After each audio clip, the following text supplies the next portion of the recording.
chuqur qayg'u bilan barchamiz uchun qadrli bo'lgan prezidentimiz Islom Abdug'aniyevich Karimov vafot etganini ma'lum qilamiz. Boshqona kerak yo'q, ya'ni qonuniy boshqonaga shart yo'q. O'zbekistonda kelin ko'ylak kiygan qizlar erkak yozuvlari bilan ko'cha bo'ylab sayr qilishdi. Xitoyliklar O'zbekistonga ommaviy ravishda kelib, o'zbek qizlariga uylanishmoqda.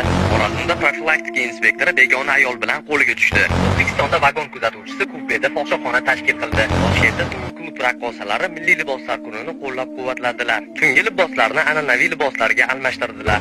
Chirchiqda kecha tunda butunlay yalang'och erkak aylanib yurdi. Samarqandda bola maktabdoshi bo'lgan qizdan tiz cho'kib kechirim so'radi. O'zbekistonda Amerika havosi sotila boshladi. Toshkentda 11 yoshli qizini zo'rlagan. Toshkentda erkak o'z jinsiy a'zolarini yosh qizlarga ko'rsatib, jinsiy tajovuz qilgan. Toshkentda 61 yoshli fizika fani o'qituvchisi 16 yoshli o'quvchi qizga jinsiy zo'ravonlik qildi. O'zbekistonda qasddan speed-oil yuqtirish holatlari qayd etilmoqda. Toshkentda qizlar kiyimlarini yechib, BYD avtomobilining tomidan chiqib o'zlarini ko'rsatishdi. O'zbekistonda 2 trans kichkina bolani o'g'irlamoqchi bo'ldi. Samarqandda erkak yomg'irdan qolgan chuqurdagi suvda cho'mildi. Toshkentda tasviriy san'at o'qituvchisi 9 yoshli qiz o'quvchisini o'pib, bo'g'ib tegajonlik qilgan. Men qo'rqadigan narsa bu sotqinlik.